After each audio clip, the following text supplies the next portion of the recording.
video. Today, we are going to be talking about Destiny 2 Lightfall. Now, this has been getting a lot of hate throughout the Destiny community, mainly on Twitter. That's as far as I know.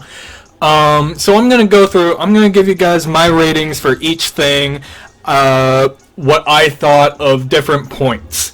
So this is all just going to be focusing on the campaign stuff within Lightfall. Post-campaign, you won't hear me talking about or anything after that. I am willing to go more in depth into everything post-Lightfall campaign. But as of right now, this is my reactions and my thoughts on Destiny 2 Lightfall. So first off, we are going to go ahead. We're going to get the story out of the way first. The story was okay. Nothing really to write home about. Nothing brilliant. If you ask anybody in the Destiny community, they will tell you that it feels like a filler of like a TV show or anime have fillers. It feels like something like that. However, I don't think that makes Lightfall inherently bad. A lot of people think that just because it doesn't feel over the top like Witch Queen was, and I think a lot of people had a lot of high expectations for this because of Witch Queen, that it's bad. And I don't think that is the case. Is it average? Mediocre? Sure, but I don't think it is bad. Overall, there were points that I really enjoyed the story. There were points where it had lows for sure. But overall, I don't think it was bad. And while I would have liked to see it not feel like a filler, I'm not exactly upset with it. So if we're just going based off the story alone, I am going to give that a 6 out of 10. Let's move on further into the story, and we're going to talk about the characters. Destiny, Bungie, they brought in 2 new characters, Nimbus and Rohan. They are Cloud Striders. They're very, very intriguing characters. Learning that there are more people out in the Destiny universe other than just us Guardians or the Awoken with Marasov and all that, we have learned. It teaches us there are more people out in the Destiny universe also fighting the Vex, fighting the Darkness, Cabal, Hive, whatever. As of right now, we only know of the Arcstriders. We don't... Cloud Striders. My apologies. We only know of them. Now, these 2 characters, Rohan, Nimbus, very, as I said, very intriguing. As far as Rohan is concerned, he didn't connect too well because he did, die in it, but it also was a death that I wasn't really expecting to happen when it happened. He sacrificed himself for, to keep us going on our mission to defeating Callus. And then we have Nimbus, who, anybody that knows Bungie knows that they like to be diverse. They like to be diverse when it comes to race. They like to be diverse when it comes to sexuality. They just want people to play the game. They don't care what kind of people they are, but they just want people to play their game. They want people to be united. And with that, they bring in Nimbus, who is, from what I believe, Bungie's first non-binary character in this game. And they are very funny character at times. They have very cool moments going through with the cutscenes, whacking people with their Silver Surfer board, and now they have to take over after Rohan's death, try to figure out where they fit in now as being the leader of the Cloud Striders, and go on from there. The only other Cloud Strider that I really know by name is Quinn, and that all takes place post-campaign. I don't really know too much about Quinn right now. I do plan on playing more, trying to figure out more of these characters, what they are, what their whole story is. So, as far as characters go, I really enjoy the new characters that they brought in. I think they are very fun to watch in the cutscenes. They have a lot of story potential in there with the Cloud Striders. Overall, I am giving the added characters an 8 out of 10. Now, we're going to take a step away. We're going to talk about the artwork. Bungie. If there is one thing that Bungie will always get right, it is the artwork. Whether it is Neomuna, other planets, the music, the score, the skyboxes that they use, Bungie tends to always hit the artwork perfectly. They have such good designers within their game. It makes it really fun to go through and explore these areas because there's just so much to them. It is so visually great. Like, the aesthetics are great. Everything we look at, the past new planets that Bungie has added, they added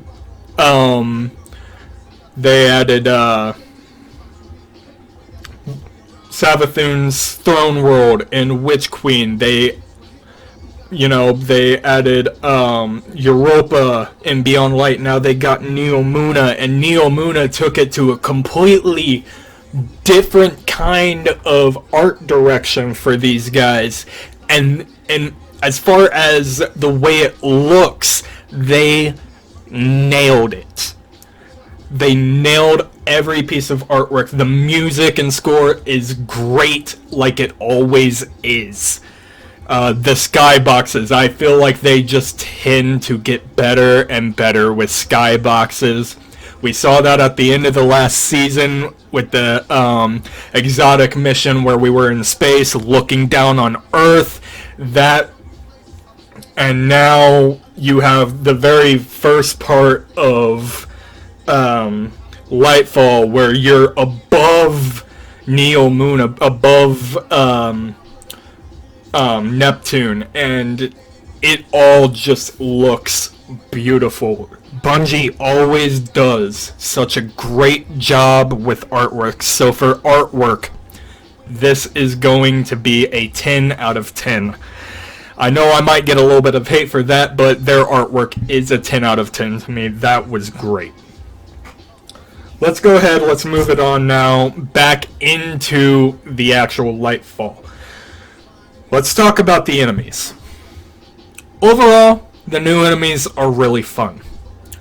The Cabal, the Shadow Legion, they kind of take it down a notch.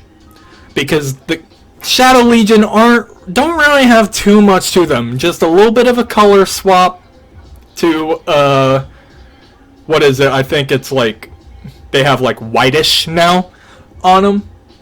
But just a little bit of a color swap, not too much. And all they got really right now is a thing on their back that drops and gives them an overshield, which is very easy to destroy. Other than that, the Shadow Legion, as far as main troops go, not really much of a difference. That takes it down a couple notches. We're going to save the best for last here, but let's go ahead. Let's talk about Callus. Callus had a very interesting and fun boss fight to me personally, yet it was also a difficult boss fight. They went and made Callus into, you had to fight him long range, you swung with Strand, we'll get more into Strand later, and then you got him down to his second phase, and in his second phase he brings you in closer, and then he turns into a giant gladiator, which was pretty hard to avoid, especially being on legendary difficulty. It was a little bit harder to avoid. But Callus, few tries in, it did become a little bit difficult there. But now let's talk about the main enemy. Let's talk Tormentors. Tormentors are exactly what their name suggests. They torment you. I hate the enemy so much, but as far as actually playing against it, it gives that nice natural challenge. It feels even more of a challenge than when they added Wyverns in Beyond Light and added the Light Hive in Witch Queen. These guys make your life miserable. They have different attacks. They have a ranged attack. They have a melee attack if you get too close to them. They have a leaping attack that will suppress all of your abilities.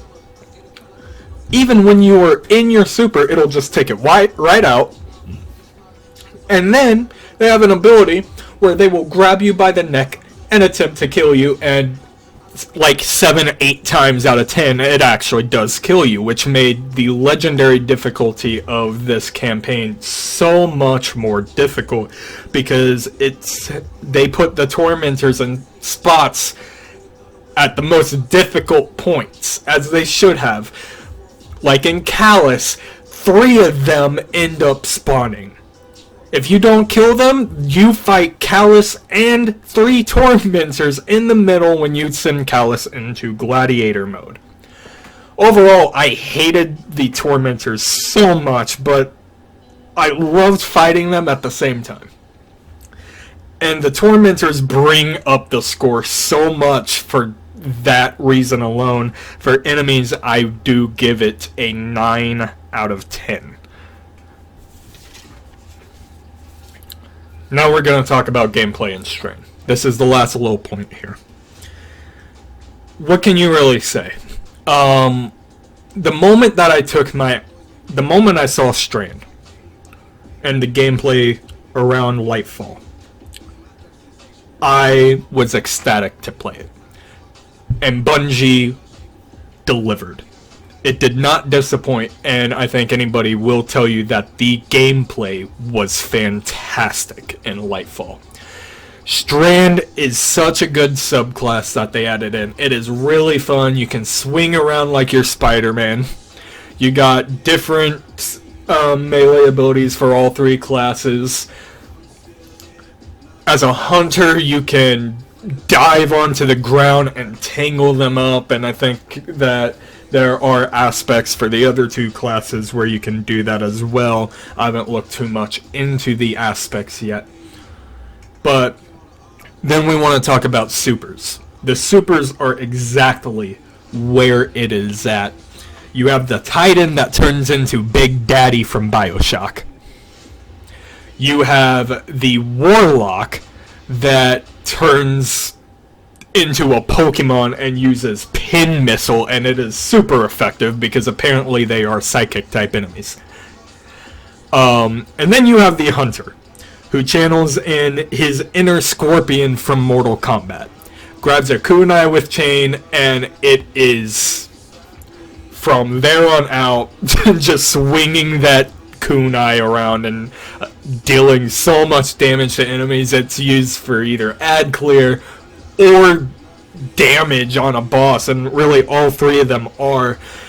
So as of right now, obviously, Strand is a little bit overpowered, and Bungie will probably rework it here in a little bit. But as of right now, they are just letting people have their fun with Strand while it lasts. As far as Strand gameplay goes, I am going to give it an 8 out of 10. And now we're at the conclusion. So what do I really, with all that concerned, the Lightfall as a whole, to me, comes in at an 8.2 out of 10. When it comes to Lightfall, I think I definitely enjoyed playing it more than others. I think I definitely enjoyed the story more than others, even though, as I mentioned, it feels like a filler episode of a TV show or anime. However, I think that everything else that I talked about, Tormentors, the gameplay, the Strand abilities, the Callous boss fight, the music, the visual effects, the graphics, Neo Muna, everything makes up for the average storyline, in my opinion. Of course, the legendary difficulty did make it even better, because starting with Witch Queen with these legendary difficulties, they make it hard, but they make it very rewarding, and I love playing the legendary difficulties. Overall, I think Bungie is moving in the right direction. Understandably, this Lightfall is just setting up for final shape in a year. I'm not exactly mad at it. Just like anybody else, I wish it was a little bit more above and beyond, but unfortunately we didn't get that. However, everything else made up for it, in my opinion. So with that, Beyond Light at an 8.2 out of 10. That is my final score for Lightfall as far as the campaign goes itself. If you guys do enjoy this video, if you guys enjoy this type of video, make sure you smash that like button down below.